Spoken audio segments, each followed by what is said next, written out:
The markets we're buying in are robust markets. The population is stable and growing, and the values are stable and growing. It's not like we're just buying residential anywhere. We're buying in good markets. Welcome to the Creating Wealth Show with Jason Hartman. You're about to learn a new slant on investing, some exciting techniques, and fresh new approaches to the world's most historically proven asset class that will enable you to create more wealth and freedom than you ever thought possible. Jason is a genuine self-made multimillionaire who's actually been there and done it. He's a successful investor, lender, developer, and entrepreneur who's owned properties in 11 states, had hundreds of tenants, and been involved in thousands of real estate transactions. This program will help you follow in Jason's footsteps on the road to your financial independence day. You really can do it. And now, here's your host, Jason Hartman, with the complete solution for real estate investors. Welcome to episode number 1208. Thank you so much for joining me today as we talk about the economy and what you, as a prudent investor, should do. I'll tell you, you've heard that we are in a mess, and we're in a mess in a lot of ways. As I say this, I still think it's an amazing time to be alive. It just depends how you look at it and what you do about it, right? Because everything in life is what you make it. It's not what is that counts, but how you take it. And so you can take action that can really make these messy problems of government, of the economy, of politicians that buy votes and spend too much. You can make them work for you, especially with the most historically proven asset class in the entire world, income property. And I've got Doug here with me today to talk about some of these things before we get to our guest, which will be part one of a returning guest, economist, professor, and software entrepreneur, Laurence Kotlikoff. Doug, how's it going? Going pretty well. I was just thinking when you were doing the intro there, it would be funny if someday you said, instead of, as a prudent investor, how you can make your life better, say, as a complete imbecile, here is how you can completely and totally ruin the rest of your life for all time. Yes. Well, this could be called The Dummy's Guide to Investing, right? Now, it's funny when you look at that series of the Dummy's Guides, those books. Obviously, I'm talking about with the yellow cover. And then the Copycat series, I guess it's the Copycat. I don't know, maybe the other one copied this one. But the Complete Idiot's Guide. Why does anybody buy that? Do they really think they're dumb? Or I don't know. It's funny. It's funny. One of these days we should do a spoof show where instead of giving people good, prudent advice to help themselves, we should give them advice to completely ruin their lives. Yeah. Well, yeah. You know what? Maybe we should do that on April Fool's Day. Maybe. The next April Fool's Day. Watch out, folks. I have been known to do some April Fool's episodes. So there you go. Okay. So Doug, let's talk about the American retirement savings problem. And it is pretty significant. Now, you've all heard these things and seen these articles about how, the average American, if they had a $400 emergency expense, they couldn't meet it, like 40% of the population or something like that. That's tragic. It's sad when you hear that stuff. But let's talk more about the mainstream and look at how much by decade people are saving for retirement.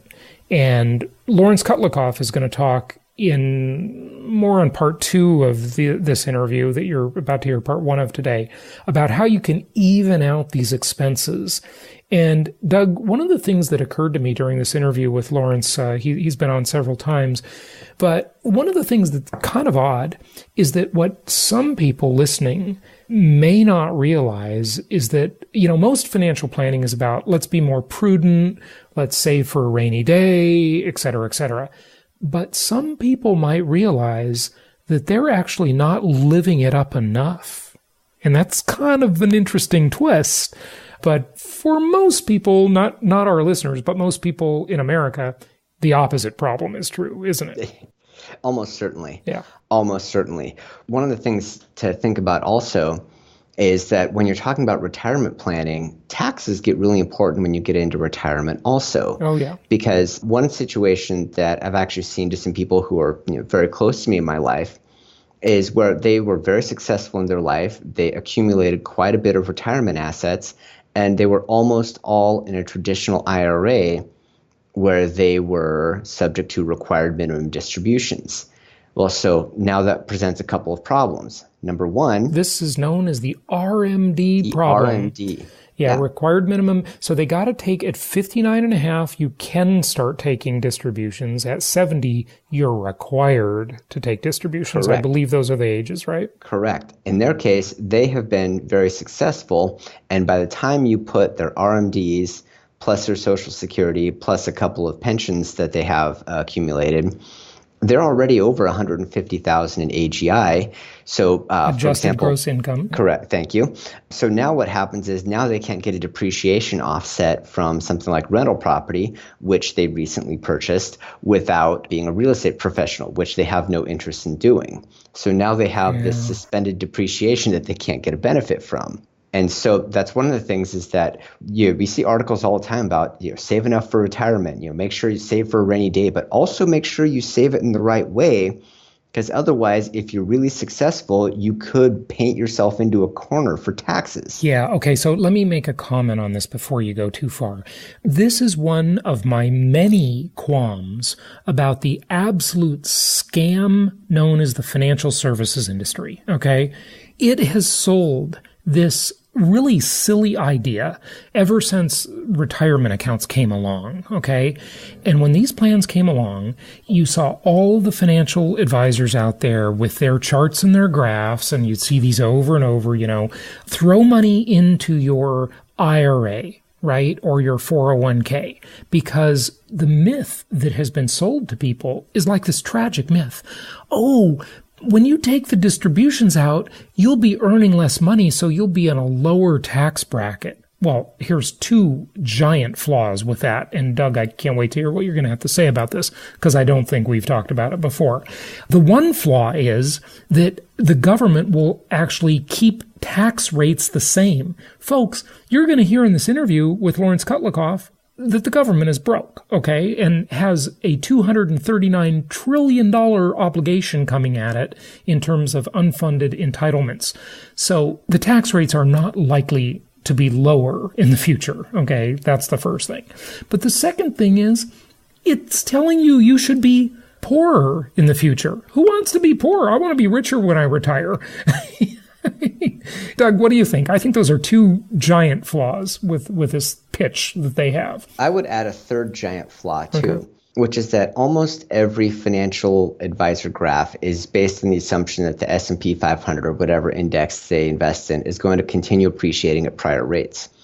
Okay, so let's say You mean past performance is no guarantee of future results? Exactly, exactly. Right. So, okay, well, S&P 500, if you take a really long-term chart, including depression, recessions, all that kind of stuff, goes off, depending on your start and end date, at about 8 to 10% a year. People say, hey, that's pretty good. It is pretty good, except that the economy, as in reality, only grows at 2.5 to 3% a year. And so if you have equity values that are growing at conservatively 3 times the rate of the economy, that can't happen forever. The total amount of stuff is only growing at 3% a year. And that's 3% a year is really dang good for the economy. And so if you think of the equity markets as claims on real stuff, the population of real stuff is only getting bigger at 3% a year. Equities can't continue growing at 8 to 12% a year indefinitely. At some point, there has to be some kind of correction, because otherwise the compounding gets out of line. Right. And that is really quite fascinating that you brought that up. And, years ago, we had talks about things like this when we were studying things like the amount of gold in the world. And I know you did some articles. I remember that article. My old Financial Freedom Report newsletter that we used to publish. And I think I want to bring that back. But it's a lot of work, and I have a lot to do. It's a lot of work. Yeah, it's a lot of work. Okay, so maybe we won't bring it back, but we're talking about it here. So that is quite interesting. You know what that portends to my thinking is that the growth in the S&P, because it's out of proportion with the GDP, that means that growth is a result of either number one, financial engineering, Okay. And that means companies using leverage, buybacks, derivatives, a myriad of financial engineering products and techniques. Okay.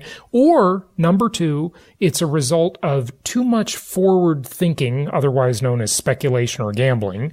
And too much of that is already priced into the market.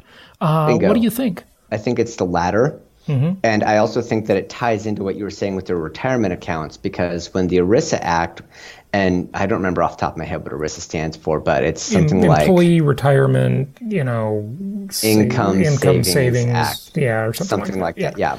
But when the ERISA Act went into place, because it created IRAs, 401ks, all that kind of stuff, what it did was it created tax incentives to plow capital into the market, because any individual stock goes up and down based on demand. But the only way that the total market goes up and down is if more capital goes in, or capital comes out. Total market capitalization is just about a flow of money in or out. And so in order to keep pumping the market up, then you have to keep thinking of ways to get people to plow their money into the equity markets. That's the only way the math works. Right. You either have to borrow it and plow it in, or get people to save it and plow it in. Mm-hmm. So what you've basically created through tax law and financial engineering is you've created this artificial marketplace.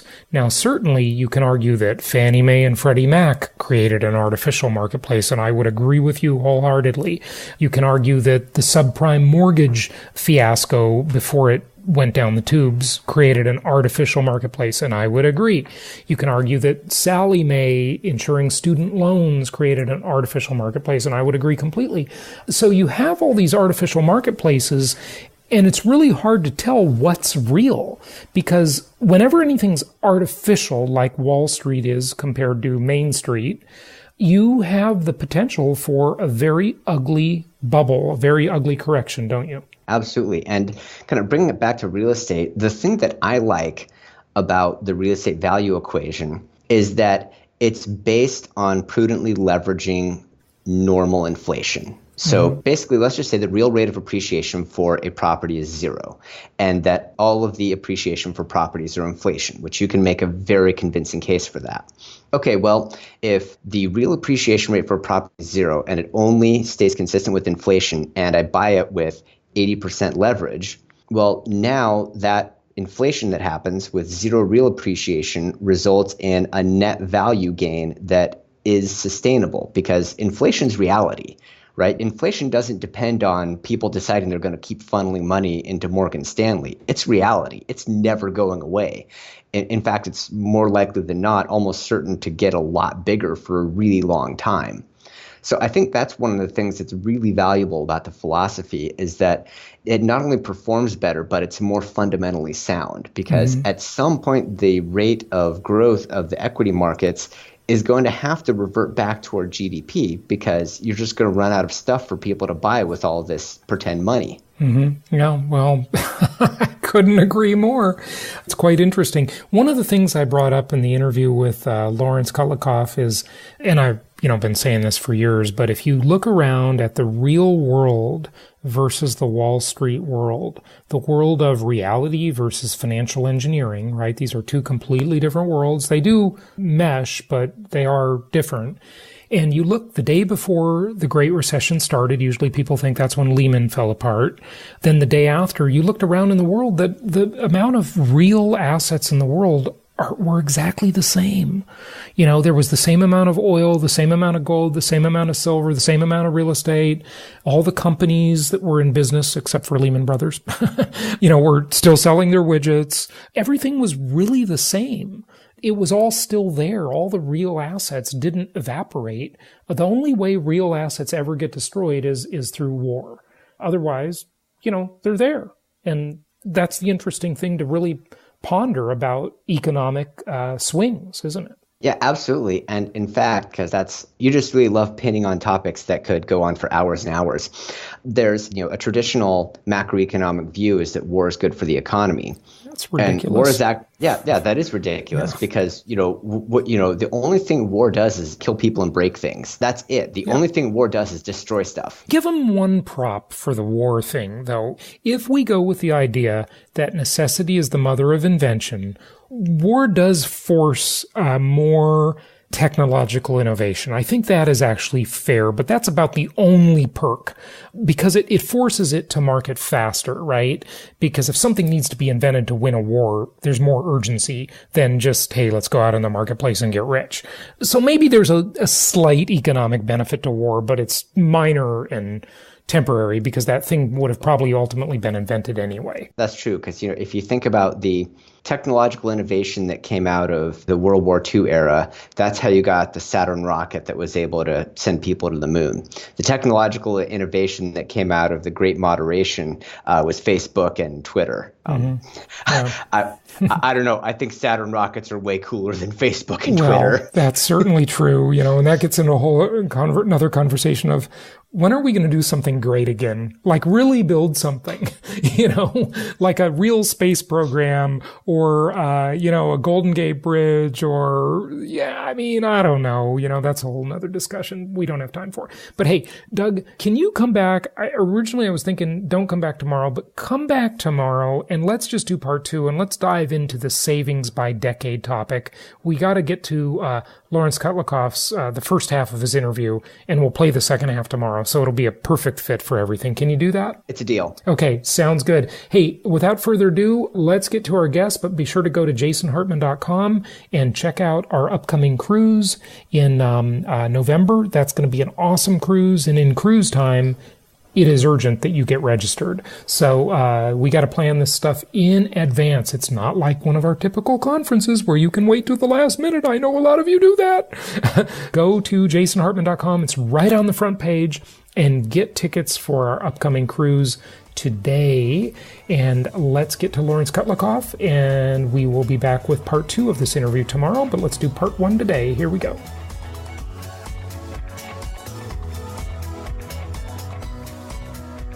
It's my pleasure to welcome Laurence Kotlikoff back to the show. He is a professor at Boston University, a very renowned economist who has probably done more study and research on our unfunded mandate problem that we will talk about today. Can't wait to dive into that again. And he's also a software entrepreneur, and he's got some great software tools to help planning for all of this stuff. Larry, welcome back. How are you? Great to be with you. Very good, thanks, and I hope you're doing well too. It's good to have you back. So last time you were on the show, I think we talked about the unfunded liabilities that the United States is facing in terms of all these entitlements that it has promised to people for the next forever, I guess. But maybe the 15-year mark is sort of the primary one to look at. I don't know, you can say, but that total, a lot of people call it the $60 trillion time bomb.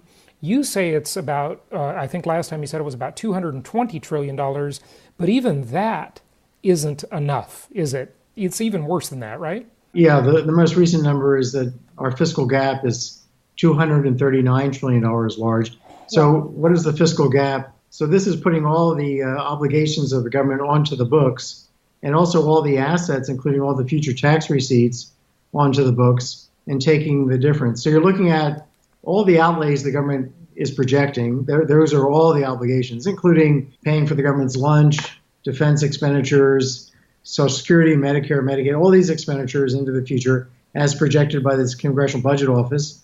And then you're looking at all the tax receipts that are projected into the future. And also you have the official debt that has to be paid. So you form what we economists call the present value, the value in the present of all those outlays. You subtract the present value of all the receipts, all the taxes to cover the outlays. You add in the official debt, you end up with $239 trillion. The official debt's about $22 trillion right now. So we're talking about a fiscal gap, a true indebtedness of the country when you put everything on the books that's 10 times bigger than the number we're talking about officially. So the Congress has been really good at hiding the bacon, hiding the big problems off the books for decades now.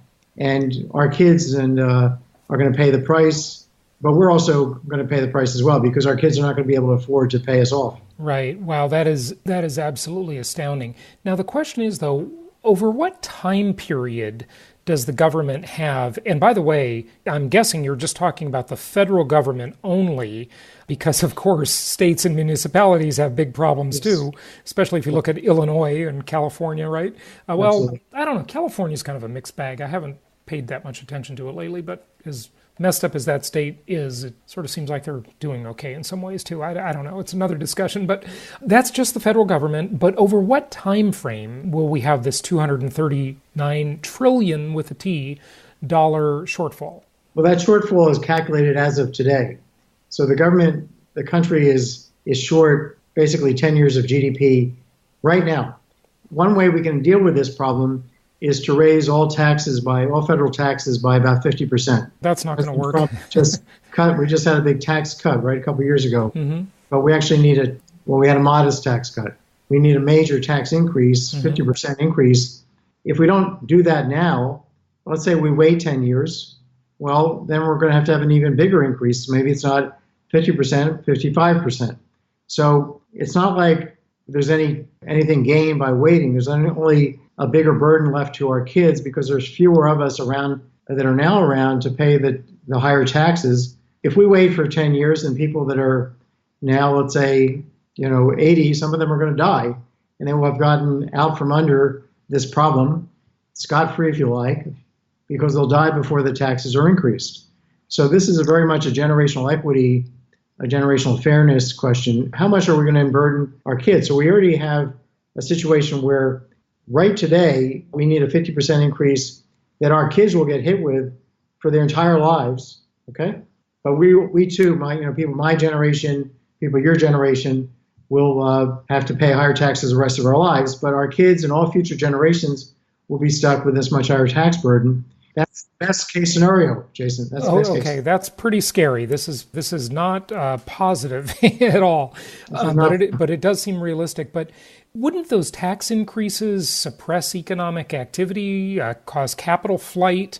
Certainly, we've already seen this with the offshoring, and maybe some of the tax plan will bring that back. We're certainly seeing people vote with their feet now because of the SALT-related taxes, the state and local taxes, that are now no longer deductible over $10,000 a year under the new tax plan. People are leaving those high-tax jurisdictions for more favorable places like where I live, Florida. Well, we're getting to a point where you're absolutely right that if we raise taxes too much, we may have all the things you just mentioned, people leaving the country to live in places where there's lower tax burdens, capital not coming in. For example, if we raise the corporate income tax back up, we may see corporations moving back outside of the U.S. Rather than having capital flow in, we'll have capital flow out. So there are limits to what the economy can absorb in terms of higher taxation. So we're getting very close to game over, to a point where the bills are so big that we can't handle it by raising taxes. And the other idea is to, cut spending. So you'd have to cut pretty much every expenditure the federal government makes by about a third. So you'd have to reduce the gas on Air Force, the jet fuel on Air Force One would have to be cut by 33%. And the Social Security benefits would have to be cut by about that, and Medicare benefits. So we're in extremely scary territory right now with our fiscal policy. Not right now. I mean, this has been going on for decades. I've been writing about this for my entire professional career, which is a long time. Just help us unpack, though, a little bit, Larry, the time frame. Like when I asked you that question, you said, well, we're $239 trillion underwater right now today. But we don't have to pay that today. We get to pay that over time. So we do get some benefit of what I call inflation-induced debt destruction, meaning that some of that will be inflated away, right? But we keep adding to it faster than it'll probably inflate away. This analysis takes into account the fact that you're going to get some, what economists call seniorage, which is that because of inflation, you're going to reduce the debt, what you have to pay back in today's dollars. And also, so the analysis takes that into account already. It's really a matter of you've got a cancer growing in your body, and you go to the doctor, and the doctor is a politician, and he says, well, you know what, let's just take a little bit out of it now, and you'll come back in 10 years. And you come back in 10 years, and it's much bigger than it was. And he said, okay, let's take a little bit more now. Takes even a bigger bite from you. Right, yeah. Come back 10 years later. and you're on death's door because it's going after an organ. Right. So that's the kind of situation we're in. Okay, that is. We have no time left. That is a mess. We are in a mess. But I'm guessing by your prior statement that you would not be a believer in maybe Arthur Laffer's philosophies or Ronald Reagan's. You know, I mean, they're obviously connected. You would not be a supply sider or trickle down type of guy, right? Well, I'll tell you what. I went to work for Reagan in the Council of Economic Advisors, but not. I was a senior economist, so I wasn't very high up. I just wanted to have the experience of working at the council. Oh, yeah, that'd be great. And I thought, I've done a lot of work on supply side economics. I developed with Alan Auerbach, who's a professor at Berkeley. We developed something called the Auerbach-Kotlikoff model. It simulates the macro economy through time and responses of the economy to and the fiscal system to things like tax cuts. So it's kind of the penultimate supply side model. So this is kind of why I got hired down at the Council of Economic Advisors. And basically what Art Laffer and other people were claiming, the model doesn't produce or reproduce. There are certain things, if you have sky high corporate taxes, for example, lowering them and having capital flowing from the rest of the world, that can help your economy. But just cutting personal taxes actually will not pay for itself. And so we knew that back in 1979, 81 when I started working at the council. So a lot of what Laffer said is just not true. Okay. It wasn't true then, not true today. And then we have some other people on the left, like we have the modern monetary theorists today who are thinking MMT, you can do the same thing, and it's just a different angle of craziness. Yeah, I think MMT is just crazy. It's fantasy land. We have a bunch of people that want to pretend you can consume for free. Yeah, I wish it were as easy as MMT. That sounds so easy. Just keep running deficits and spending money, and you'll be fine. But I'm just curious, and I won't belabor the point, but I just got to ask you, like that sort of that common sense view of it, the layman's view. It seems like if you give people a tax cut and they have more money in their pocket, won't they spend it? And if they don't spend it, they're going to save it, which is good because that's capital formation for, and that savings obviously works its way into the economy too. I mean, I don't know. That just seems sort of common sense, right? If you give people a tax cut, then the government will have to borrow more money, and then the principal and interest will have to be paid by somebody in the future. So it has to be repaid. So you're giving, let's say we put on a tax cut for the next 10 years. So we let older people like me pay lower taxes than we'd otherwise pay for the next 10 years. By the end of that 10-year period, some of us will have died. And anyway, we'll have gotten to consume more. But who's going to have to pay for that tax cut? Our kids and our grandkids. Right. But the obvious thing is, when you consume more, don't you increase the GDP, right? And that's more taxable. We got the Laffer rights. We got the modern monetary theorists. And then we have the old-time Keynesians who believe the more the government spends, or the more the government gets us to spend, the more the economy is going to flourish. Well, on that basis, we should cut taxes to zero, have a huge party. And what we'll do is save nothing as a country. We're saving next to nothing as it is because we're so consumption-oriented. Our national saving rate right now is about 4% of national income. It used to be 15% in 1950. Yeah. So with very little to save, we can't really invest that much in our country. And that's why foreigners are investing in our country for us, in effect, taking the investment opportunities. That's why we're running what's called a current account deficit. So, no, the idea that you can consume your way to prosperity is not something that's worked in any economy, ever. I agree, and again, not to belabor it, because I want to talk about Maxify and stuff like that, but it's not a debate, at least in my eyes, between saving and spending. It's a debate between, look, remember when George W. Bush was president, right? And he sent out that, not him, but, his administration was running things. He sent out that tax refund and everybody got like $630 or something, right? And I thought, okay, so everybody got a rebate of $600 or whatever it was. They got more money to spend in the economy. So now they're going to go to the shoemaker and the baker and the butcher and they're going to spend that money and it's going to trickle through. And then those people will pay taxes and the pie gets bigger. No? Here's the logic of that. I think there's some logic.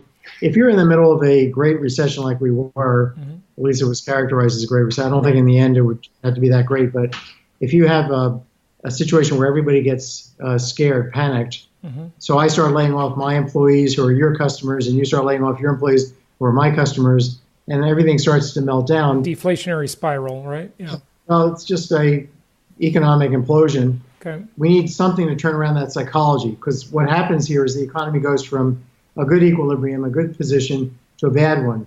And that's what happened, I think, in the Great Recession. We just got freaked out because none of the causes of the Great Recession that were alleged to be the causes were actually true. I have a paper on my website, kotlikoff.net, called The Big Con, which talks about the alleged culprits of the Great Recession and what actually the facts are now that we've looked at them over time. So I think we had a panic. The government comes in and starts handing out checks. Now, if that had gotten everybody from thinking we're going to have this terrible time to thinking times are good again, that could have gotten me to stop firing my people and you to stop firing your people and could have put on the brakes. But it may also have just freaked us out more. Look how bad things must be if the government's sending us $640 checks. Right, yeah. So what I'm saying is that when we understand that the economies can move because of psychology, then we have to be very careful about how we play the psychology game here, change the attitudes. And I think a better thing that Bush could have done then, when Lehman Brothers collapsed, was to go to the building. I would have gone to the building the same day, declared bankruptcy. I would have taken the people coming out of the building, and I would have grabbed one of them, and, well, each one of them as it came out, I would prick them with a little needle, and they had blood. And nobody died. I would have, as the president, I would have done that. I want to take a pinprick of you and show everybody in the country that you didn't die. Right. That you're actually going to be able to work. You're not going to work for these people, but you'll work for somebody else next week. Right. And then I would have taken a hammer or something hard, a sledgehammer, to the building and said, look, this building is still standing. Yeah. Right? That could have changed the psychology much better than handing out checks. You know what? That is so fascinating that you say that, Larry, because I have long said that the Great Recession or any economic malady, really, during any time we've gone through this, if most people consider the Great Recession to have started the day Lehman Brothers fell. I think it really started about a year before that when the mortgage collapses started, but whatever, right? If you went to bed and then you woke up and you saw that Lehman Brothers collapsed, that 156-year-old company or whatever it was, and then you remember you looked around before you went to bed, before you knew that Lehman Brothers was collapsing. Every asset in the world was there. There was a certain amount of gold. There was a certain amount of oil. There was a certain amount of every resource on earth, copper, whatever you want, right? And the next day after the collapse, the resources were the same. They didn't change. They didn't go away. The oil didn't evaporate. The gold didn't disappear. Right. The whole world had the same amount of assets. Now, they did admittedly change ownership, right? But they were all still there, right? The same amount of real estate existed. But because it's this, what Alvin Toffler called a super symbolic economy, and we have this financial engineering that Wall Street does, which is so scary, the credit markets collapsed. And when you have credit-based assets, like real estate especially, and the mortgage pool dries up, well, then the price does decline, right? Yeah. Nothing real changes. So you can have the financial system collapse, but it doesn't mean we don't have a financial system. We had the biggest bank in the world, the Federal Reserve, took over. I mean, that's another thing President Bush and President Obama should have said. Look, we don't actually need Wall Street. We have the Fed Reserve, and they're going to do all the job that Wall Street did. So let's stop getting upset and panicking and go back to work. That's what we do as Americans. That never happened. So the only reason that we had this, you referenced, Jason, the mortgages meltdown. It turns out that the subprime mortgages were too small relative to the entire mortgage market, and too few of them actually went into default for this to really explain, to have produced a Great Recession. It's just too small a deal. When you have a movie like The Big Short come out where it's suggested in that movie that every other mortgage was liar loan, and no dog loan, a ninja loan, and everybody decides, oh, for sure, this is the cause. But that's why reading this article, The Big Con, maybe we should talk about it together at some point on our podcast here. It just turns out that when you look at every single explanation of the Great Recession, whether it's the mortgages, the subprimes, the banks being more leveraged, not true, households being more leveraged, they were, but they didn't actually spend the money. They just invested the money. So in some sense they had assets to cover the borrowing. Rating companies did not systematically overrate. In some cases, I'm sure there were some overrating, but not systematically. So every explanation just doesn't hold water.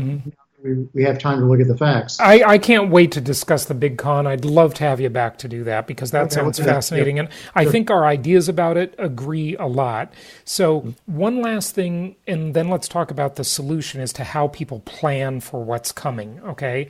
And you have some software to help them do that. But with $239 trillion looming out there that need to be paid somehow, it seems to me like the only solution is going to be inflation, right? The government is going to have to create money to pay the bills.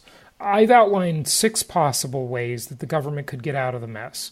If it's 60 trillion, if it's 220 trillion, 239 trillion, whatever the number is, we know we have a problem. So the first one is default and just say, look, sorry, austerity is the way it's going to be. That's not going to work. There'd be riots in the street, right? Look at Greece, look at other examples of that around the world. They could raise taxes. We talked about that. Now, my view is when you raise taxes, you suppress economic activity. That's a political debate, maybe more than anything. Number 3 solution is they could have a yard sale. They could sell the ports to Dubai. They could sell military equipment to Libya. The BLM could sell off land. There are some options there. We do have a lot of resources in the country. Heck, we could sell Alaska back to Russia, right? I'm not recommending it. I'm just saying it's available. We could use the American military machine to steal the assets of other countries. That's the history of the world, basically. Or on the good side, we could have some great technological innovation. Okay, some great America-centric discovery or resource, biotech, energy, I don't know, whatever, nanotechnology. Or the most likely solution, inflate our way out of the mess. It seems to me that you think inflation is coming. That's what I think. So if we defaulted on the debt, we'd pick up about 22 trillion out of the 239 trillion.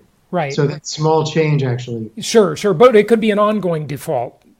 Say we're just never going to pay anything. Sorry, government workers, you're out of a job. Social Security, you're never going to get it, whatever. Okay, well, defaulting on all the expenditure obligations, that's like cutting spending. Yeah. But that will lead to, as you said, riots in the street. Basically, old people in particular. It's not going to work. Their canes and walkers beating up on congressmen. It's politically unacceptable. It's never going to happen. So inflation. The problem with inflation is you can't get much money out of it. So the most you could do. If you ran hyperinflation today and you still maintained Social Security benefits in real dollars, you index them for inflation as they are, you could at most deflate away the official debt, which is 22 trillion. So again, you're not going to get, well before you get to the point of eliminating in real terms what you owe on the debt, you will have hyperinflation.